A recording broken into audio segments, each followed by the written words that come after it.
د الله په نوم چې ډیر زیات مهربان پورا رحم لرونکی دی. قسم دی په آسمان او هغه څه چې په شپه کې راښکاره کیږي او ته څه پوهیږي چې د شپې ښکاره کیدونکی څه دی؟ ځلیدونکی ستوری دی.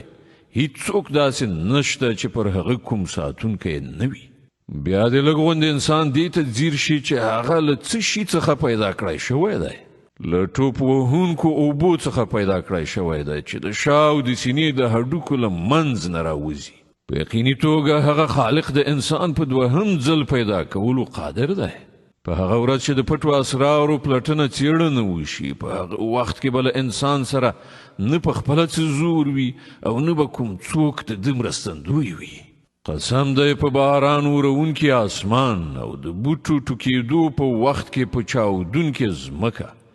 بېشکه چې دا د حق او باطل ترمنځه بیلونکی کلام دی او دا ټوکه مسخره نه ده. دا خلک څه دسیسې جوړوي او زه به هم یو تدبیر کوم. نو پرېږده ای پیغمبره دا کافران څه لږ غوندې په خپل حالت پرېږده.